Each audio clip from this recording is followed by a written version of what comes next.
Hola, buenas. Bienvenidos nuevamente a este vuestro canal, El Cronista de la Corte. Y hoy nos vuelve a acompañar nuestro querido Jesús, que ya se está convirtiendo en un asiduo de nuestro canal, para seguir dando un paseo por los reales sitios. ¿Qué tal? ¿Cómo estás, Jesús? Hola Jonathan, ¿qué tal? Pues nada, aquí un día más contigo. Ya esto le estamos cogiendo gusto a hacer podcast sobre los reales sitios y vamos, yo encantado de que me invites a tu canal. Sí, además es lo que te digo siempre en todos los vídeos, en todos los podcasts. Los grandes sitios yo creo que son los grandes olvidados por los historiadores. Yo me incluyo en ello.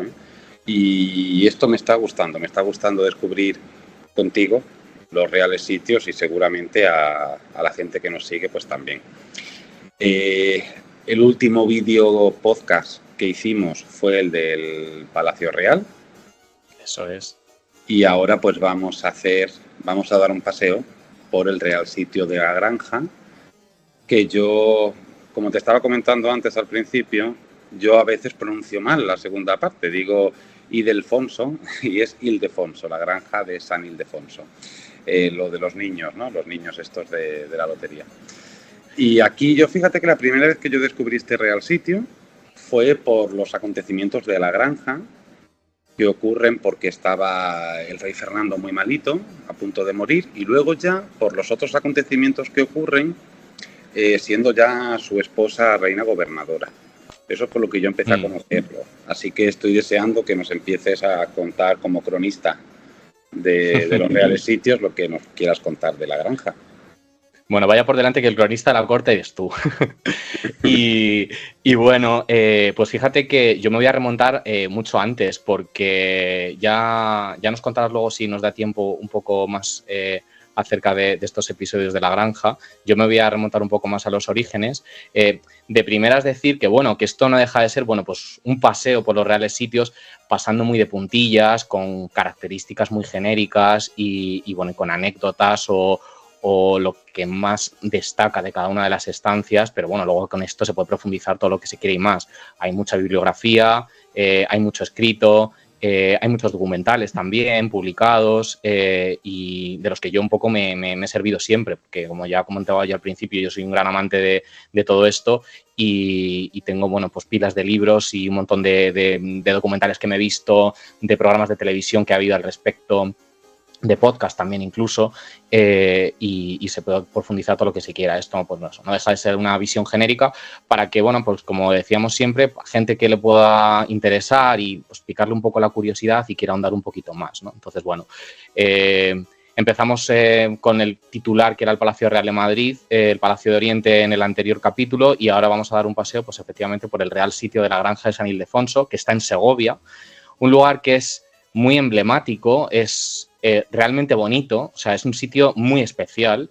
Yo lo visité por primera vez pues ya hace un porrón de años, cuando yo llevo 18 años viviendo en Madrid, pues fue de mis primeras visitas estando en Madrid, porque yo soy de La Mancha, y me apetecía mucho hacer una visita a Segovia, al Real Sitio de la Granja, que está muy cerca de la ciudad de Segovia como tal, y es un sitio verdaderamente especial. Si hay gente que no lo conoce en vivo, yo animo a que vaya a visitarlo porque es muy bonito. Entonces, bueno, de hecho, este año, 2024, se cumple el 300 aniversario de la construcción del Palacio de la Granja y Patrimonio Nacional está haciendo toda una serie de actividades que están interesantes a lo largo de todo este año.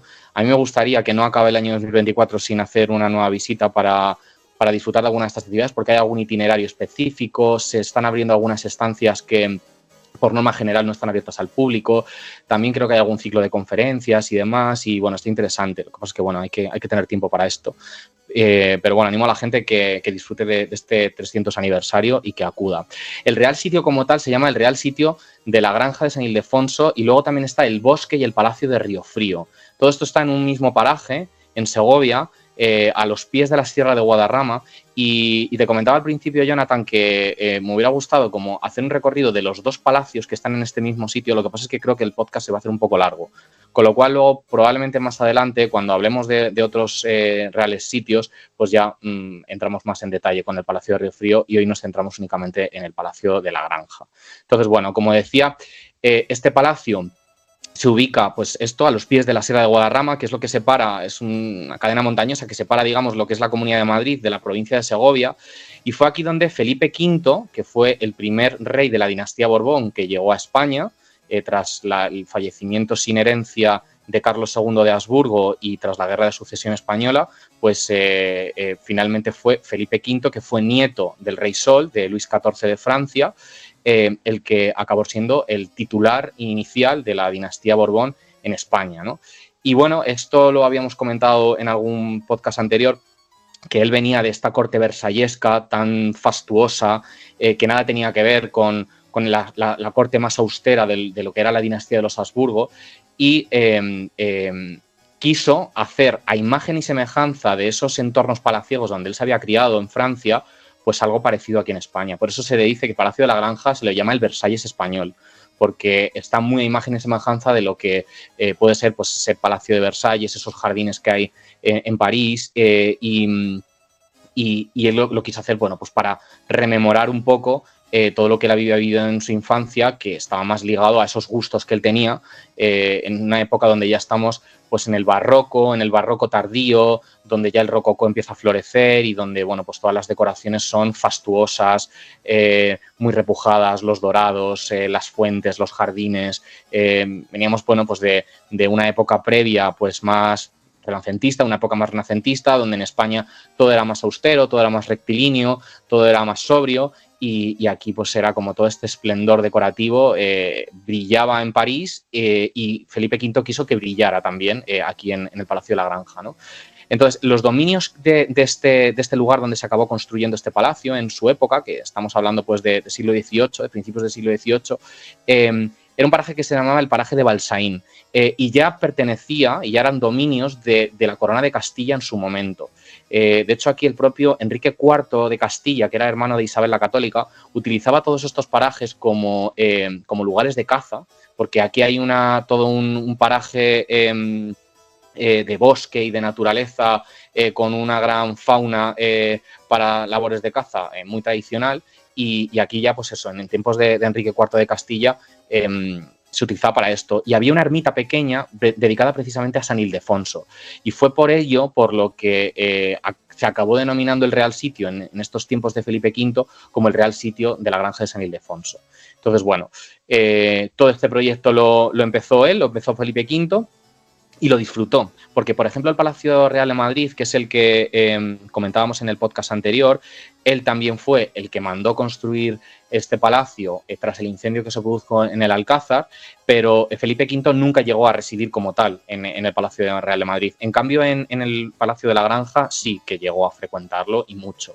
Entonces, el arquitecto al que le encargó todo este proyecto es un arquitecto llamado Teodoro Ardemans, y él fue el que bueno, pues hizo todo el esbozo de esta construcción del palacio, y luego Teodoro Ardemans acabó falleciendo, y todas las ampliaciones que se siguieron continuando vinieron de la mano del italiano Andrea Procaccini. Y de alguna manera entre él ya se acabó rematando todo lo que hoy conocemos como el palacio a fecha de hoy, e incluso lo que es la propia fachada del palacio se encargó a Filippo Juvarra, también italiano, y que fue el mismo arquitecto que fue el que empezó las obras del Palacio Real de Madrid. Con lo cual, bueno, también hay aquí una mezcla de arquitectos como tal, sigue también predominando de alguna manera también el gusto italiano, y bueno, el palacio está como girado, como dado de la vuelta, porque lo que es el Real Sitio de la Granja de San Ildefonso ya es un pequeño municipio, ya digo que está muy cerca de Segovia, que cuando tú vas a llegar y vas a visitar, con lo que te topas cuando estás en el propio casco urbano, estás viendo el palacio por detrás, porque lo que es la fachada del palacio lo que hace es que está mirando a los pies de la montaña, porque entre lo que es la ladera del Valle de la Montaña y lo que es el palacio, ahí es donde se decidió luego construir los jardines, con lo cual la fachada principal, digamos que está como girada, ¿no? Así como en términos más naturales, ¿no? En el momento en el que tú llegas. Entonces tú lo estás viendo por detrás, donde precisamente detrás, en ese lado opuesto a la fachada principal, es donde está ubicada la colegiata, que luego hablaremos de ella, y entonces luego ya si le das la vuelta y ya estás dentro y estás en el entorno de los jardines, ahí es donde tú ves la fachada. Y esta fachada, como digo, fue encargada a Jugarra, que fue el mismo que diseñó de principios, de primeras, el Palacio Real de Madrid. Entonces, bueno, es un palacio, pues ya digo, con un gusto barroco tardío maravilloso, y lo que le complementa como tal al edificio son unos jardines espléndidos de estilo francés, también muy a imagen y semejanza de lo que eran los jardines de Versalles, que fueron encargados al francés René Carlier. Entonces, bueno, todo en su conjunto, que es encontrarte pues la Sierra de Guadarrama de fondo, encontrarte todo el conjunto de jardines y lo que es el palacio, y luego dentro de los jardines lo que destaca fundamentalmente es toda una serie de fuentes ornamentales decorativas que son impresionantes, pues lo que hace un lugar realmente muy único en nuestro país, que como digo, animo a gente que si no lo ha visitado vaya a verlo. Las fuentes como tal, quería detenerme un poco en ello, porque son muy características. También es algo como... tiene un sistema de ingeniero de hidráulico muy particular, en el sentido de que se acabó creando un estanque de agua artificial en un lado específico de todo este paraje, que se llama el mar, lo denominan el mar, que se alimenta un poco de las lluvias y sobre todo también se alimenta del deshielo de la montaña, ¿no? Entonces, todo este estanque artificial que se creó, lo que hizo fue luego servir para alimentar el funcionamiento de las fuentes, porque hubo una labor muy importante en el subsuelo de toda esta zona de los jardines, con toda una serie de tuberías que a fecha de hoy se conservan tal y como se diseñaron en el siglo XVIII, y esto es lo que hace que se puedan poner en funcionamiento las fuentes, que alcanzan unos chorros con unos metros increíblemente altos y son espectaculares. Yo no he ido nunca a ver las fuentes como tal en funcionamiento, porque las fuentes se ponen en marcha en determinados momentos especiales del año, sobre todo es en verano, en primavera-verano cuando tiene lugar, y Patrimonio Nacional tiene como toda una especie de calendarización de días emblemáticos donde las fuentes de la granja se ponen en funcionamiento. Destaca sobre todo el 30 de mayo, que es el día de San Fernando, luego también el 25 de julio, que es el día de Santiago Apóstol, y el 25 de agosto, digamos que es como finaliza la temporada de las fuentes de la granja, que es el día de San Luis de Francia. Y ya digo, tiene tal sistema de cañerías y de tuberías en el subsuelo alimentados por este estanque que bueno, pues el funcionamiento de las fuentes hace que sea realmente espectacular, y yo diría que en España es de lo único que hay. Pues evidentemente nos vamos a París y nos vamos a determinados palacios de allí y a lo mejor esto es algo más común, pero aquí en España no es tan característico. Por ejemplo, yo este año que he estado de vacaciones en Austria, estuve en Salzburgo y hay un palacio un antiguo príncipe arzobispo, donde era muy característico también allí los juegos del agua que hacían con determinadas fuentes y demás. Y me recordó un poco a lo que en España nosotros tenemos con las fuentes de la granja de San Ildefonso. Y ya digo que son muy especiales. Entonces, bueno, como digo, el palacio pues es una gran joya del barroco tardío, tiene los tejados de pizarra, y luego tiene la fachada en una piedra rosa de Sepúlveda, que es un pueblo que también está en Castilla y León, en la provincia de Segovia también, y bueno, pues combinaciones en toda su construcción con granito, con mármol de Carrara, o sea, materiales de primer orden y materiales exquisitos que hacen de este lugar pues de primer nivel. O sea, no es un palacio así hecho de cualquier manera. Ahí Felipe V se valió de los mejores materiales, de los mejores arquitectos, de los mejores decoradores, y ya digo que es un lugar excepcional. Y luego algo muy característico aquí del por qué es tan especial y tan bonito este sitio es que Felipe V hizo un tándem muy, muy, muy especial con su segunda esposa, con Isabel de Farnesio, porque ambos dos tenían un gusto exquisito por las bellas artes, tanto él como la propia reina. Y esto hizo que a nivel decorativo y a nivel de colecciones de arte todo esto se alimentara de una manera esplendorosa. Hay que recordar que Felipe V de primeras nupcias se casó con Luisa Gabriela de Saboya, y con ella tuvo a Luis I y a Fernando VI. Ellos fueron sus primogénitos y ellos eran los que estaban en la línea principal de sucesión al trono. Luisa Gabriela de Saboya falleció de manera muy prematura, y de segundas nupcias, pues Felipe V se casó con Isabel de Farnesio. Y luego con ella tuvo muchos más hijos. Luego ya infortunios del destino hizo que pues Luis I, que fue el primer hijo de Felipe V, muriera de manera muy prematura. El sucesor luego fue Fernando VI, que también falleció sin hijos, y entonces luego ya en la línea de sucesión pues ya entró en escena el primogénito del matrimonio de Felipe V con Isabel de Farnesio, que ya fue Carlos III, que había sido, y ya lo dijimos el otro día, durante 20 años o aproximadamente, rey en Nápoles, con María Amalia de Sajonia, y que cuando falleció su hermanastro, pues vino a ser rey de España ya del matrimonio de Isabel de Farnesio, ¿no? Y luego, bueno, pues fueron otros tantos hermanos, porque, bueno, fue Isabel de Farnesio y Felipe V tuvieron muchos hijos, la verdad. Entonces, bueno, ya digo que este matrimonio fue un matrimonio pues muy bien avenido. Se dice que Felipe V estaba profundamente enamorado de Isabel de Farnesio, que dentro de que pues de toda la política matrimonial que siempre ha habido entre los reyes, muy de conveniencia, al parecer, bueno, pues hicieron un tándem matrimonial muy bueno y esa labor artística y de coleccionismo de arte fue muy potente, ¿no? A Felipe V se le llamó con el sobrenombre de El Animoso, lo cual es, bueno, un poco paradójico porque y esto es una opinión personal mía y seguramente de muchos, Felipe V fue muy característico por las profundas depresiones y melancolías que sufrió a lo largo de su vida. Entonces, bueno, que le sobrellamaran como el animoso, pues es casi un poco algo que tiene casi hasta retranca. Pero sufrió pues ya de muchas depresiones y tuvo un estado de ánimo muy, muy flojo y ahí se apoyó mucho de la reina Isabel de Farnesio, que tenía un carácter muy potente, fue una mujer de muy armas tomar, y yo creo que él siguió adelante gracias al apoyo tan incondicional que tuvo de su esposa, porque, bueno, pues tenía unos ánimos siempre muy bajos y unas depresiones muy, muy, muy profundas, ¿no? Entonces, bueno, él de hecho, fruto de esta... Bueno, pues de estas depresiones y tal, decidió abdicar su reinado en un principio. Él no fue un rey que dejó de ser rey por fallecer, sino que él decidió en principio abdicar. Abdicó en su primer hijo, en Luis I. Lo que pasa es que aquí lo que ocurrió es, como decía anteriormente, que Luis I se le denomina el breve porque ha sido el rey más breve que hemos tenido en toda la historia de España. Él ascendió al trono y a los pocos meses sufrió unas viruelas y murió de manera muy breve, ¿no? Él se casó con una noble francesa que era Luisa Isabel de Orleans, y se casaron de manera eran muy adolescentes los dos, entonces eran reyes los dos de España, pero con una edad muy temprana.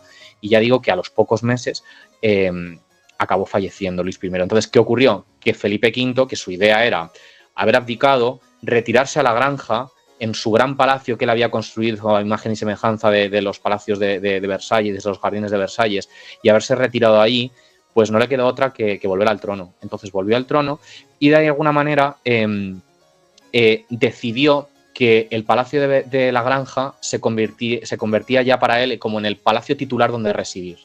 Y ahí ya continúa hasta el final de sus días.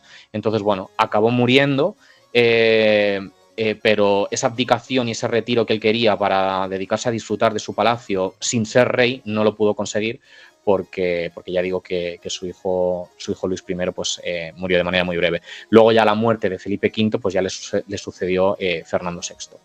Entonces, bueno, ¿qué más os cuento con respecto a esto? Pues centrarme sí un poco más en lo que es la labor coleccionista de los reyes, ¿no? Como decía, pues con Isabel de Farnesio hizo un muy buen tándem en lo que a la preservación de las bellas artes se refiere, y Isabel de Farnesio, que venía de Italia, pues bueno, pues tenía un gusto exquisito por las bellas artes, ¿no? Y entre los dos hicieron una colección de arte muy, muy potente. Por ejemplo, destaca una colección de esculturas clásicas que perteneció a la reina Cristina de Suecia y que estaba en Roma, y que allí la acabaron comprando. Y toda esa colección de escultura clásica, que tiene pues toda una serie de piezas muy variopintas, destacan por ejemplo unas musas que hay y que son maravillosas, estaban expuestas en la planta baja del Palacio de la Granja. Lo que pasa es que, bueno, actualmente toda esta colección, que se preserva hasta la actualidad, se conserva en el Museo del Prado. Y, por ejemplo, destaca una escultura muy emblemática que se llama el Grupo Escultórico de San Ildefonso, y específicamente el nombre técnico es la Ofrenda de Orestes y Pílades, y es una estatua muy emblemática dentro de todo lo que son estas piezas de colección que trajeron Felipe V y Isabel de Farnesio de esa colección que perteneció de origen a Cristina de Suecia. Y esta obra si me permites ahí, Jonathan, hacer una breve mención, es el icono de un podcast que yo sigo mucho, que se llama Arte Compacto, a cuyos integrantes les tengo mucho aprecio y les conozco personalmente, y tienen a Orestes y Pílades, este grupo escultórico de San Ildefonso, como icono de su podcast. O sea, que también animo a los oyentes a que si no lo conocen, pues también lo escuchen, que es un podcast de historia del arte muy interesante y muy chulo. Y más colecciones artísticas que se albergaban aquí en el Palacio de la Granja era, por ejemplo, las alhajas del Delfín. Las alhajas del Delfín es todo un conjunto de piezas que fueron herencia de Felipe V, traído de su padre y traído a su vez de todos sus antepasados borbones de la corte de Versalles. Y son toda una serie de piezas decorativas que van pues desde jarrones, vasijas, copas, joyeros. En su gran mayoría están construidos en cristal de roca, tallados, preciosos, maravillosos, con determinadas ornamentaciones metálicas, con piedras preciosas. Son unas joyas tremendas que actualmente también se custodian en el Museo del Prado y que de origen también estuvieron aquí albergadas en este Palacio de la Granja. Y es otra colección esplendorosa que pues todo aquel que vaya al Museo del Prado también animo a que busque particularmente dónde están expuestas, porque está un poco en un sitio un poco recóndito, donde tienen como la luz muy tenue y tienen cada pieza expuesta pieza por pieza, y es una maravilla, desde luego. Y esto pues se denominaba así las alhajas del Delfín. Y luego otra cosa también a destacar de este matrimonio de Felipe V e Isabel de Farnesio fue su colección de pintura. El matrimonio coleccionó mucha pintura y de hecho es muy característico porque todas aquellas obras que pertenecían a la colección de Felipe V están marcadas con un aspa, que es lo que en una esquinita de los cuadros, un aspa que es lo que se denomina la Cruz de San Andrés. Y luego, por otro lado, los cuadros que pertenecían a la colección de Isabel de Farnesio están señalados con la flor de lis. Entonces, siempre que nos encontremos con una obra donde veamos en alguna esquinita que tienen estas marcas, es porque pertenecieron a la colección de o bien de Felipe V o bien de Isabel de Farnesio. Y aquí en la Granja como tal hubo mucha de esta pintura. A día de hoy creo que se conservan algunos de estos cuadros, pero como sigo diciendo, mucho de toda esta colección donde realmente se alberga en todo su conjunto es en el Museo del Prado. Que al final esto lo dijimos en el podcast introductorio. Todas estas colecciones artísticas históricamente siempre han estado en todos los palacios que se conservan a fecha de hoy, pero desde que se llevó a cabo la construcción del Museo del Prado como lugar para albergar todas las colecciones de los reyes, pues en su gran mayoría está todo ahí expuesto. Entonces, quizá en los palacios queda algo simbólico, algo significativo, pero donde poder ver todo en su conjunto siempre es en el Museo del Prado. Entonces, bueno, es característico, pues eso, estas obras de arte que están así como marcadas. Y hay algo muy característico del reinado de Felipe V, que durante 5 años se acabaron trasladando a Sevilla en una cosa que se denomina el lustro real. Yo, según he leído un poco, era pues fruto de estas melancolías que sufría el rey y demás, pues como que decidieron irse al sur de España, pues con unas temperaturas más agradables, con la luz del sol, a ver si de esa manera pues su estado de ánimo cambiaba un poco, ¿no? Y estuvieron hasta 5 años en Sevilla, estuvieron alojados en los Reales Alcázares de Sevilla, donde allí parece que el rey estuvo muchísimo más animado. Y allí la reina Isabel de Farnesio se topó con lo que era el barroco andaluz y se enamoró perdidamente de la pintura del maestro Murillo, que por cierto es uno de mis pintores favoritos. Y quedó tan cautivada con las pinturas de Murillo que quiso para su colección traerse muchos de los cuadros que pertenecieron al pintor. Y por ejemplo, bueno, pues cuadros tan famosos del pintor como es, por ejemplo, la Sagrada Familia del Pajarito, que es un cuadro maravilloso. Hay otro que es Santa Ana y la Virgen. Hay otro que son Los Niños de la Concha, o otro como que se llama El Buen Pastor, que son cuadros de Murillo archiconocidos. Todos estos se albergan en el Museo del Prado y todos estos fueron colección particular de la reina Isabel de Farnesio, que dio con ellos una vez hicieron este viaje de este lustro real en Sevilla y en su momento pues también estuvieron albergados en la Granja. A día de hoy, ya digo, están en el Museo del Prado, pero en su momento pues estuvieron allí. Con lo cual, bueno, pues todo esto lo veía interesante de señalar porque el matrimonio de Felipe V e Isabel de Farnesio dio mucho de sí en lo que fue la conservación de las bellas artes y dio todo ese esplendor a lo que es este palacio tan mimado de la Granja de San Ildefonso. Entonces, bueno, dicho todo esto y relativo a las colecciones, voy a pasar a hablar un poco de algunas de las estancias y un poco para hacernos un poco idea de las más emblemáticas, ¿no? Digamos que Lo que es la planta baja del palacio es una planta bastante diáfana, donde tiene toda una serie de estancias que son consecutivas y donde aquí era donde se exponía realmente toda esta colección artística de los reyes. A día de hoy están todas muy revestidas a nivel mitológico, tiene como toda una alusión clásica. Toda esta colección que digo que era de la reina Cristina de Suecia están precisamente en estas estancias, y a fecha de hoy existen como toda una serie de esculturas que son como réplicas. Réplicas de lo que hay en el Museo del Prado, pues están un poco salpicadas por estas estancias, tienen unas decoraciones muy bonitas con unas paredes y unos frescos y unas decoraciones, unos estucos muy, muy, muy bonitos, y tú vas haciendo un poco recorrido. No hay mobiliario en estas estancias, es todo, ya digo, bastante vacío, bastante diáfano, porque era, pues, digamos, como una especie de pabellones, ¿no? de exhibición de piezas de arte. Y así es como tú te lo encuentras a fecha de hoy, ¿no? En toda esta, lo que es la planta baja. Yo hace tiempo que no voy a la granja y me consta que hace unos años cambiaron un poco el discurso museográfico. Ya no tengo mucha idea si estas estancias de la planta baja han cambiado de alguna manera, si hay algo particular a destacar, porque ya digo que llevo unos años sin haber ido. A ver si este año 2024, como decía, por esto del 300 aniversario logro poder ir. Luego otra estancia a destacar es el dormitorio de los Reyes. El dormitorio de los Reyes es una estancia que digamos que está en la parte central del palacio, en la planta primera, y es como la parte más central de lo que es todo el conjunto arquitectónico. Y hace como toda una especie de simetría en cuanto a que el balcón principal que da a los jardines justamente conecta con la fuente principal, que es como una especie de cascada, y hace como un punto simétrico importante. Y este dormitorio se dice que es el dormitorio de los Reyes, porque de todo lo que hay un poco escrito, también se dice que Felipe V e Isabel de Farnesio dormían juntos, cosa que no era muy habitual en el resto de monarcas que fueron sucediendo, porque normalmente siempre en los palacios estaban las dependencias del rey y las dependencias de la reina. No solían dormir juntos, salvo en los momentos, pues, de procreación o de relaciones sexuales, digamos, pero se dice y está escrito que Felipe V e Isabel de Farnesio estaba también avenido el matrimonio, que dormían juntos. Y aquí esta estancia se denomina el dormitorio de los Reyes. Y es una habitación muy, muy bonita. Tiene una cama preciosa con dosel, con unas telas de damasco en tonos amarillos que son un espectáculo. Y luego tiene lo que es en los techos con unos frescos con un efecto de trampantojo muy espectacular, y luego, bueno, pues todo esto decorado con las lámparas y demás. O sea, es una de las estancias como más emblemáticas, digamos, de lo que es el propio palacio, ¿no?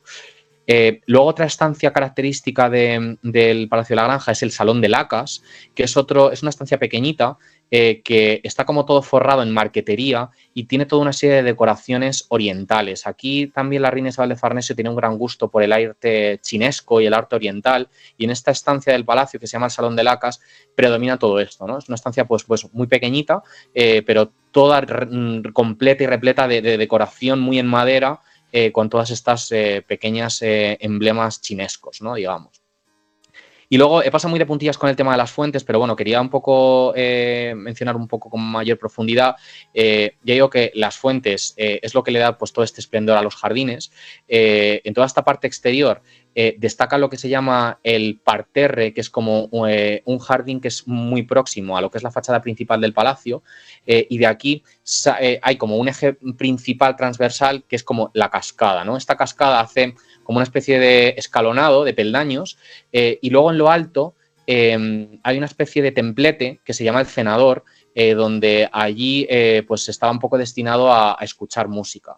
Otra cosa característica que tenía también el matrimonio de Felipe V y de Isabel de Farnesio era que contaron mucho con él, no sé si es tenor realmente o barítono, Farinelli, que venía de Italia, y que ellos, que eran, pues eso, tan amantes de las bellas artes, entre ellos también de la música. Entonces estuvo mucho en la corte de Felipe V. Entonces el hecho de escuchar música y de deleitarse, ¿no?, con los cantos de Farinelli, pues yo supongo que a lo mejor en este cenador de la granja pues también se tocarían piezas de música y demás, ¿no? Pues ya digo, este eje de esta cascada es lo que, desde teniendo en alto lo que es el cenador, bajas hasta abajo, ¿no? En pendiente hacia todos estos jardines del parterre, junto luego ya a la fachada, y luego hay determinadas fuentes muy emblemáticas. Hay algunas que tienen mucha fama, hay una que se llama la Fuente de la Fama, hay otra fuente que se llama, por ejemplo, del Canastillo, hay otra fuente también muy bonita que se llama los Valles de Diana, luego hay otras tantas, pero estas digamos que son un poco como las más características, ¿no? Y entonces, bueno, cuando tú vas a hacer la visita al Palacio de la Granja, no solamente es para ver las estancias interiores, sino para disfrutar muchísimo de los jardines y de las fuentes. Y ya para más INRI, si se pueden disfrutar cuando estén en funcionamiento, pues oye, mejor que mejor, ¿no? Y luego, pues, otra pieza importante es la de, estancia, es la de la colegiata. La colegiata que es el templo eclesiástico que está adherido al propio palacio. Digamos que está, como decía al principio, a las espaldas del palacio. Y bueno, es un templo pequeñito, profundamente decorado y tiene un gusto exquisito. Y aquí algo a destacar era que cuando se hizo la compraventa de estos terrenos, ¿no? A la familia real para hacer la construcción de este real sitio, los frailes que vendieron estos dominios, aquí lo que pusieron como cláusula, y esto es lo que un poco he leído, era que este oratorio no fuera exclusivo para los reyes, sino que también fuera un lugar también de culto para el pueblo. Entonces, estuvieron de acuerdo la familia real en el momento en el hacer la construcción, y de hecho los propios reyes solicitaron al propio papa del momento, que era Benedicto XIII, que este templo tuviera condición de colegiata. Y se acabó nombrando colegiata de la Santísima Trinidad del Real Sitio de San Ildefonso. Y así es como está como denominada, ¿no? Y entonces, bueno, pues digamos que tenía esa combinación de culto público y privado, y para ello lo que hizo el arquitecto Ardemans, que fue el que inició toda esta construcción, como he dicho al principio, pues en lo que es la trasera del templo, que es lo que en cualquier iglesia habitual sería pues el coro, allí lo que él creó fue como una especie de tribuna real para que conectaba con el palacio, de tal manera que la familia real, a la hora de escuchar los oficios de misa, pues desde las estancias del palacio directamente accedían a este palco sin tener que, digamos, mezclarse con el pueblo, ¿no? Entonces, desde ahí estaban en alto escuchando la misa, y en la parte de abajo, pues el pueblo podía perfectamente acudir al templo para escuchar la misa, ¿no? Entonces, bueno, a nivel decorativo, lo que destaca es la bóveda que tiene, el interior, ¿no? de la colegiata, y los frescos como tal es una alegoría que se llama La aparición de Santa Leocadia. Y aquí tengo yo unas notas que no las quería decir de memoria y las voy a leer directamente, de lo que consiste lo que es estos frescos de la bóveda de la cúpula de la colegiata.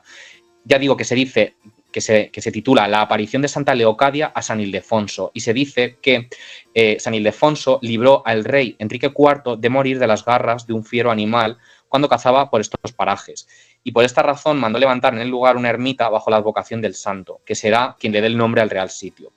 Y por eso, en la propia colegiata, la pintura de la bóveda tiene este santo como protagonista, y también una obra de Procaccini en uno de los laterales del altar, que es la imposición de la casulla de San Ildefonso. San Ildefonso, yo que soy manchego, es el patrón de Toledo, y la historia que tiene San Ildefonso es que se le apareció la Virgen María y le ofreció la casulla, ¿no? Acabando siendo arzobispo de Toledo, ¿no? Porque San Ildefonso se dice que tuvo como en todo su discurso una gran fe en la virginidad de la Virgen, y en su concepción de manera virginal, ¿no? Y bueno, pues dice un poco en toda esta parte más de fe que la Virgen María se le apareció a San Ildefonso, ¿no? Entonces, esto es lo que de aparición de Santa Leocadia a San Ildefonso es lo que está determinado en los frescos de la bóveda, ¿no? Y luego lo que destaca mucho de la colegiata es el retablo. Es un retablo barroco a más no poder. Se dice que está hecho en lo que se llama mármol sanguíneo, y se dice así porque tiene una serie de columnas corintias que son rojizas, tienen un color rojizo, y por eso se acaba denominando así, ¿no? Y luego lo que tiene es un lienzo de grandes dimensiones, que el pintor que lo hizo es un italiano llamado Solimena, y lo que representa es, esto también lo tengo apuntado, la Santísima Trinidad y la Virgen adorados por los santos Felipe, Isabel, Luis de Francia, Fernando, Carlos Borromeo, Antonio y Teresa de Jesús. nada más y nada menos que todos estos personajes son los que están representados en este lienzo del retablo principal del altar mayor de la colegiata, ¿no? Luego los capiteles y las molduras están decoradas en bronce dorado, y luego tiene un sagrario magnífico hecho en lapislázuli con un mosaico que lo que representa es a Nuestra Señora de Loreto, y ya os digo que es espectacular.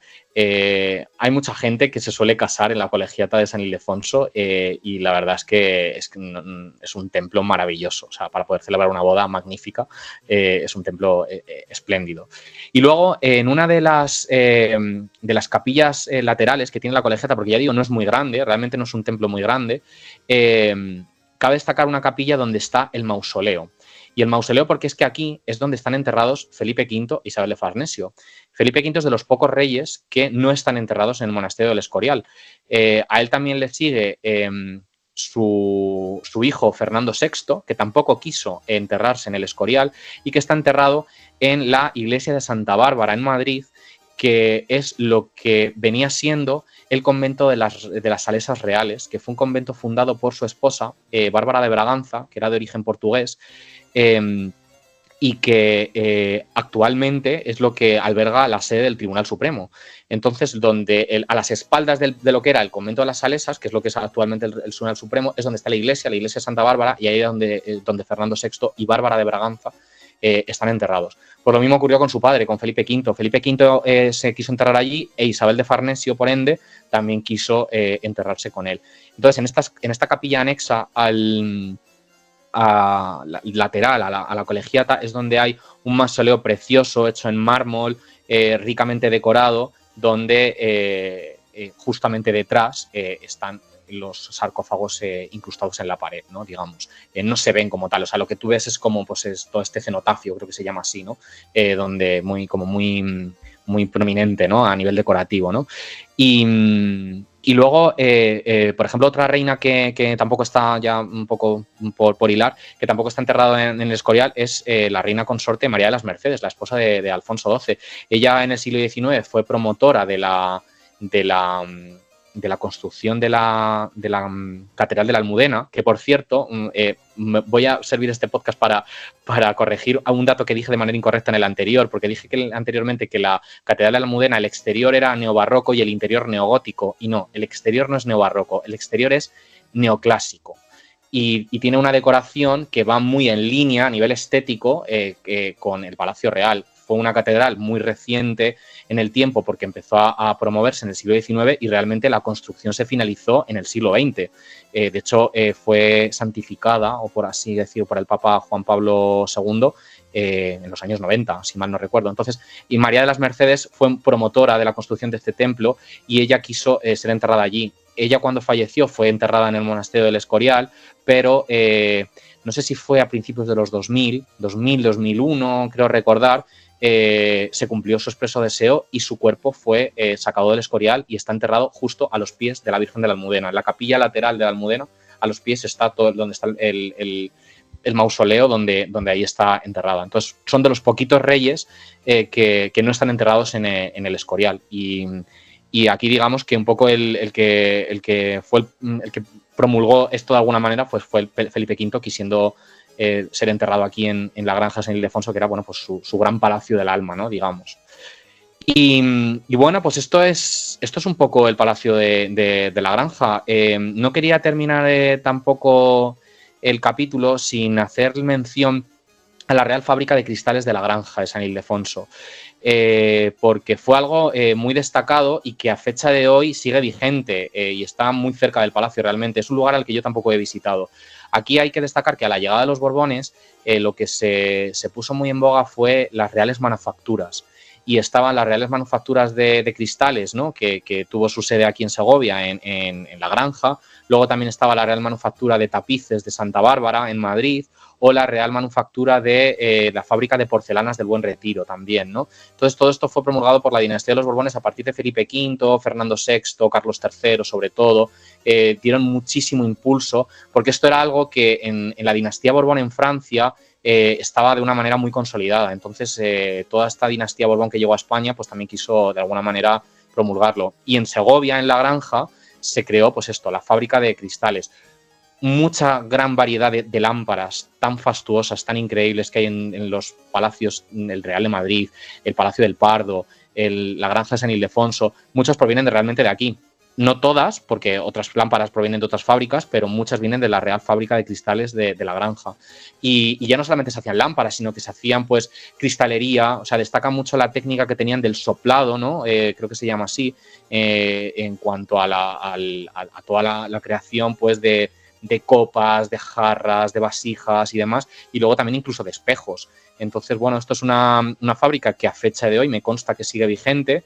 Creo que también hacen visitas guiadas y para un poco empaparte un poco de lo que consistía. Creo que el lugar porque fuera allí era porque por esta técnica del soplado a la hora de hacer la construcción, ¿no? de las distintas piezas de cristal se necesitaba mucho fuego para ello, y todo esto servía a todos los bosques de todo este paraje de Balsaín y demás, ¿no? de los árboles que iban talando, pues que servían un poco de alimento para los hornos de poder tener como esas fraguas, ¿no? que hacían, ¿no? Esto lo estoy diciendo un poco muy en pinzas porque tampoco tengo mucho conocimiento en profundidad de la Real Fábrica de cristales, pero bueno, que decir simplemente que está muy pegada al palacio, ¿no? Y luego, pues en torno a lo que es el propio palacio, pues ya en tiempos de Carlos III fue, digamos, el rey que más promulgó la construcción de los reales sitios, y esto creo que lo comenté en el primer capítulo, como lugar donde no solamente estaba el palacio aislado como tal, sino que en todos los momentos anexos al palacio se construyeron toda una serie de edificios colindantes que servían para alojar a toda la corte que les seguía a los reyes, ¿no?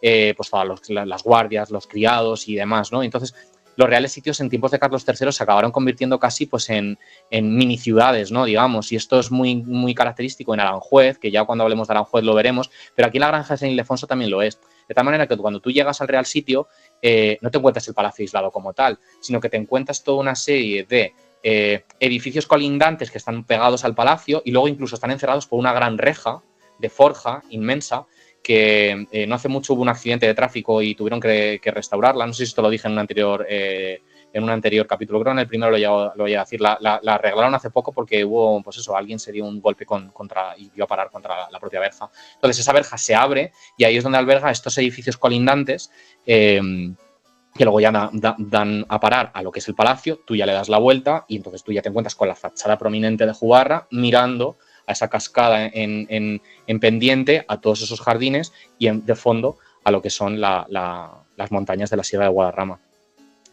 Y nada, y este es el Versalles español, del que nos tenemos que sentir muy orgullosos porque ya digo que es un palacio excepcional.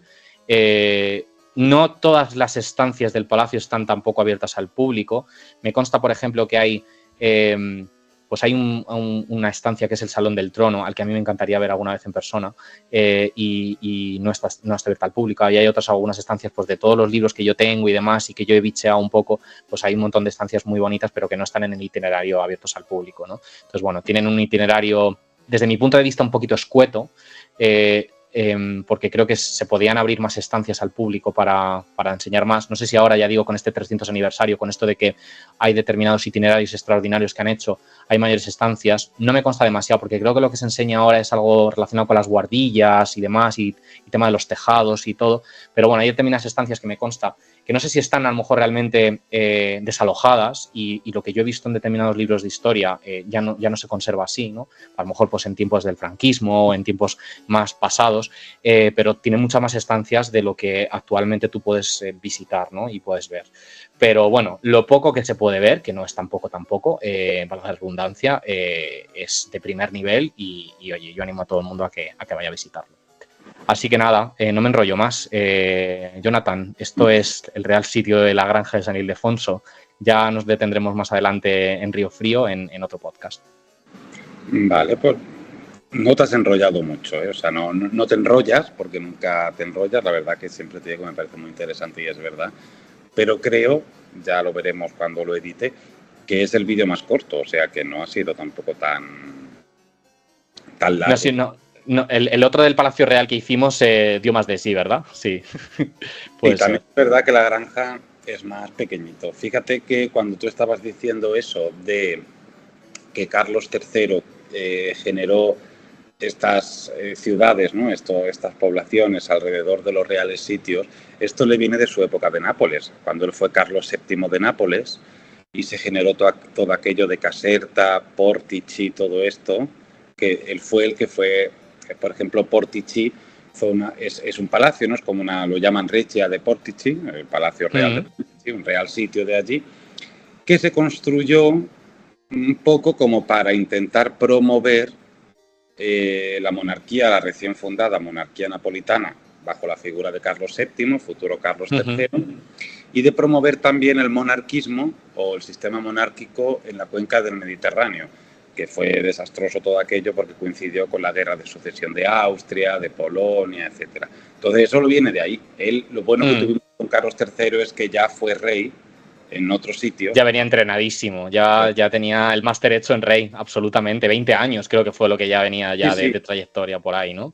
Yo ahora no sabría decirte, pero sí, más o menos. Fíjate, Carlos IV, su hijo, nace allí en 1848 y vienen aquí en 1859 y él ya era rey, o sea, no te sé decir la fecha exacta en la cual Carlos VII empezó a ser rey de allí, pero sí, estuvo mucho tiempo. Y lo que te comentaba al principio de lo que había sucedido en la granja fue en 1832.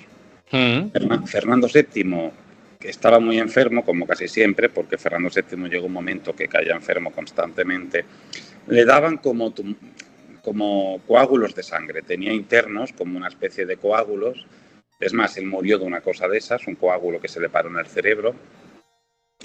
Y él, además, sufría de gota, estaba muy envejecido y él cayó enfermo en la granja justo en un momento en el que Francisco de Paula y su familia, es decir, su hermano más pequeño, estaba de viaje oficial por aquí, por Andalucía. Estuvo viendo los viñedos, etcétera, y haciendo un vistazo a ver cómo era el liberalismo que había en Andalucía para cortarlo de raíz. Y al caer enfermo y pensar que iba a morir, fue en ese momento que surge de forma fuerte la figura de Carlos María, su otro hermano, el carlista, y una serie de embajadores extranjeros como el de Cerdeña, el de las dos Sicilias, el de Austria, empezaron a rodear a Carlos por si fallecía Fernando, como no se reconocía a la infanta Isabel, bueno, futura princesa de Asturias y futura Isabel II como sucesora de su padre. Por los sucesos de la granja lo que fue eso, fue una especie de intentona golpista para tomar el poder si moría Fernando VII, para que no asumiera el poder María Cristina como gobernadora o como regente durante la minoría de su hija. Y eso ocurrió allí en los salones de la granja. Pues sí, o sea, ha sido escenario también de luego sucesivos reyes, ¿no? Por ejemplo, Alfonso XIII en su reinado era un lugar que también le gustaba mucho, sobre todo, frecuentar en verano. De hecho, hay un cuadro de Sorolla, de Joaquín Sorolla, que está pintado precisamente en los jardines de la granja de San Ildefonso y era un lugar también muy emblemático que le gustaba frecuentar. Luego, no sé si lo he llegado a decir también, pero la chata, la hermana de Alfonso XII, queridísima en España, aún en tiempos de la República, cuando luego ya llegó a la República, creo que fue de las propias, de las únicas, ¿no? de la familia real que en el sistema republicano la querían y la apreciaban. Ella tenía también gran devoción por la granja de San Ildefonso y decidió enterrarse allí. De hecho, en esta capilla anexa que yo digo que está en la Colegiata, donde está el mausoleo de Felipe V e Isabel de Farnesio, ahí también está la tumba de la chata, de la infanta Isabel, porque tenía gran devoción también por la granja de San Ildefonso. Incluso, si no me equivoco, el propio don Juan de Borbón, el padre de don Juan Carlos, también tenía pues eso, gran cariño a la granja de San Ildefonso. Y también creo que de niño, no sé si incluso llegó a nacer allí. No lo sé decir muy de cierto. O que de niño frecuentó mucho estar allí o así, ¿no? Eso sí. Luego, por ejemplo, Isabel II se hartó de su amante Serrano en la granja. Mientras en esa famosa separación que el rey Francisco estuvo en el Pardo, metido, allí cazando y haciendo de sus cosas, ella en un primer momento fue a Aranjuez y luego se fue a la granja. Y en la granja fue donde ya se hartó de Serrano, llegó Narváez y dijo: hasta aquí hemos llegado. hay que reconciliar al matrimonio. Entonces, sí, La Granja ha sido testigo de, bueno, como todos los reales sitios, ¿no? Pero estamos hablando de La Granja hoy, ha sido testigo de episodios pues, interesantes de la historia más interna de la familia real. Absolutamente, sí. Y ya digo, es un sitio muy, muy, muy especial porque de todo el conjunto de palacios que pueda tener los reales sitios de España, digamos que este es pues ese, el que más está construido imagen y semejanza de lo que pueden ser pues esos palacios versallescos, ¿no? De la dinastía de los Borbones franceses. Entonces es muy único, la verdad. Y vamos, yo animo a todo el mundo a que vaya a visitarlo si no lo conoce. Con lo cual, nada. Pues desde aquí... Pues un placer, Jonathan. Igualmente, ya quedan menos reales sitios, pero bueno, todavía quedan vídeos por ver. Sí, nos quedan unos pocos porque haremos un repaso pues, por el Real Sitio de Aranjuez, también hablaremos del Real Sitio del Escorial y luego podemos hablar también pues, bueno, pues, del Palacio de Río Frío, del Palacio del Pardo y luego incluso de los monasterios también, de pasar un poco un mayor detenimiento de las Descalzas Reales, la Encarnación, incluso Yuste, la Almudaina. O sea, bueno, tenemos una red de reales sitios importantes que luego... esto también un poco está basado en el conocimiento que yo tengo. Yo realmente más sé de cuanto más importante es el real sitio, ¿no? Digamos. Pero bueno, sacaré un poco mis apuntes y sacaré un poco mi bibliografía para dar un poco repaso a todo y bueno, y haremos un recorrido igualmente por el resto de reales. Sí, la verdad. Yo espero que, bueno, seguramente a la gente que nos ve o que nos oye los vídeos le gustarán y los podcasts. Las preguntas que me hagan, pues yo te las iré transmitiendo. Claro, por supuesto. Sin problema. Es cierto que estos vídeos, los podcasts no, porque el podcast es subir el audio y se acabó, como decía mi abuela. Pero los vídeos estos que estoy haciendo contigo me están costando más de editar por las continuas imágenes de los palacios, de lo que sea que hablemos, porque si hablas de un cuadro, pues claro, hay que poner el cuadro, entonces... Claro. Me están generando más trabajo de la cuenta, pero bueno, que no es una queja. Es que lo que me quiero decir es que por eso a lo mejor tardo más en subir estos vídeos, esto es un aviso a la audiencia, tardo más en subir estos vídeos porque me resultan más costosos de editar. El producto final es más laborioso, pero luego yo estoy seguro que a medida que se vayan consumiendo, pues efectivamente, mientras nosotros vamos hablando, el hecho de que tú vayas viendo la secuencia de imágenes de eso que nosotros estamos comentando es lo que hace que te retroalimentes muy bien. O sea, que no, claro. O sea, aquí lo bueno se hace esperar. Sí, no, y además yo sé que tú eres muy fan de los podcasts, pero a mí se me hace muy difícil un podcast más vinculado a la historia del arte, como es este. Sí. Cierto sin ver la imagen, es decir, se me hace muy complicado. Totalmente. Y a mí me pasa, porque yo suelo escuchar podcasts de historia del arte donde me tengo que parar y brujulear para poner un poco en imagen de qué se está hablando, porque cuando hablas de una pieza archiconocida que tienes en tu cabeza, pues no es necesario, pero en el momento en el que estás hablando de una obra de arte un poco más particular, donde se hablan de características o de detalles, te lo tienes que poner delante para poder verlo, o sea, inevitablemente. Yo sabes que yo del cronista de la corte soy más fan del podcast que del vídeo, porque escuchando me puedo de manera simultánea ir haciendo otras cosas, pero desde luego esta línea de reales sitios me va a quedar otra que si me quiero escuchar y me tengo que ver toda la secuencia de imágenes que vayas editando, con lo cual si no, hay que pararse. Pero igualmente yo lo subo a las plataformas de podcast igual. Bueno, pues ha sido un placer, como siempre, Jesús, ir contigo de la mano por esta Igualmente. Y en breve pues volvemos a quedar para dar un paseo por otro de los reales sitios. Estupendo, pues yo encantado. Y a vosotros, los que estáis detrás de la pantalla o de los audífonos o de ambos a la vez, pues como siempre un placer que nos veáis o que nos escuchéis. Podéis, yo en todos los vídeos voy a poner abajo el Instagram de Jesús por si queréis contactar con él. Si queréis contactar conmigo, pues también lo podéis hacer en los comentarios o por Instagram, el cronista de la corte. Y bueno, pues como siempre digo, espero que os haya gustado y nos vemos pronto. Hasta luego.